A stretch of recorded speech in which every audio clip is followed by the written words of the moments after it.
Assalamu alaikum. This is Mohammed Salman Shihab. Today I am to share my life experience. So let's start. আমি হচ্ছে আমার জীবনের যে বাস্তব অভিজ্ঞতা সেটা শেয়ার করতে চাই।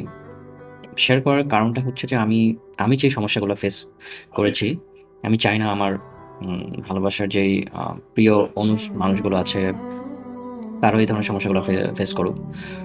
তো হচ্ছে এইচএসসির পরে অ্যাডমিশন টেস্টের পরে হচ্ছে আমরা যদি ধরি হচ্ছে ফার্স্ট ইয়ার বা সেকেন্ড ইয়ার যেটাই ধরি না কেন, তো ফার্স্ট ইয়ার বা সেকেন্ড ইয়ারের মধ্যে আমরা যদি আমাদের গোল সেট করতে ব্যর্থ হই, দ্যাট মিনস আমি কোথায় নিজেকে 4 বছর পরে দেখতে চাই বা 5 বছর পরে দেখতে চাই। তো আমরা যদি নিজেকে 4 থেকে 5 বছর পরে আমাকে কোথায় দেখতে চাই এটা যদি সেট করতে ব্যর্থ হই, আফটার আমাদের গ্র্যাজুয়েশন আর পোস্ট গ্র্যাজুয়েশনের পরে আমরা যে কী ধরনের সমস্যা ফেস করব সেটা এখন যারা আমার অনুজ আছে, যারা যারা হচ্ছে অনার্সে পড়তেছে বা যারা বিএসসি করতেছে, সেটা যাই হোক না কেন, তারা এখন সেই বিষয়টা বুঝতে পারবে না বা সেই সিচুয়েশন তারা বুঝতে পারবে না। কিন্তু এজ এ আমি একজন চাকরি প্রত্যাশী হিসেবে আমি সেই বিষয়টা খুব ভালো করে বুঝতে সেই সেই সেই সমস্ত প্রতিবন্ধকতা আমি পার করে এসেছি।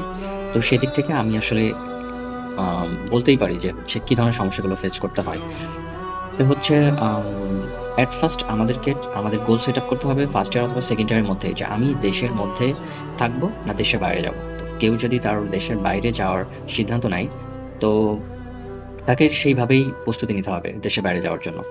অ্যান্ড দেন সে যদি গভর্নমেন্ট জবের দিকে আসে, তো তাকে সেভাবে তাকে প্রস্তুতি মেন্টালি সেট আপ দিতে হবে।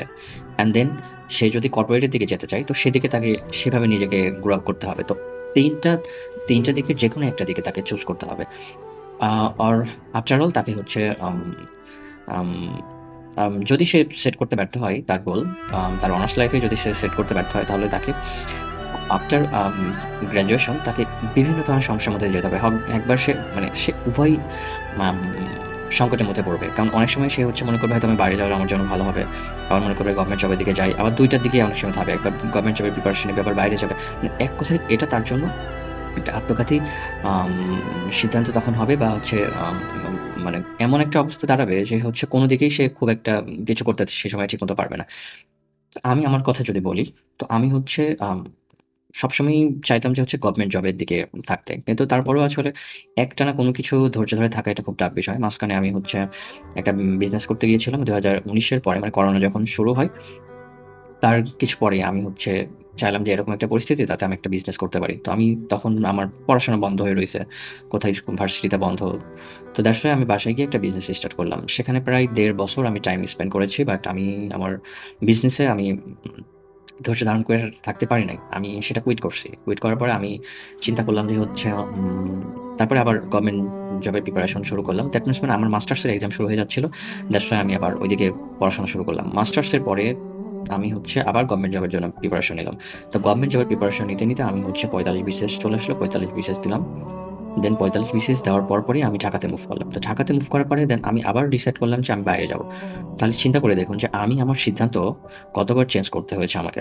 তো এই ধরনের সমস্যাগুলো অনেকেই এই ধরনের সমস্যার মধ্যে দিয়ে যায়।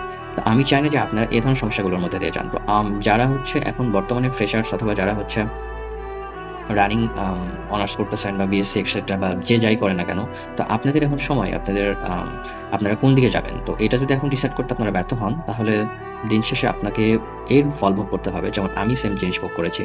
তো থ্যাংক ইউ সাথে থাকার জন্য।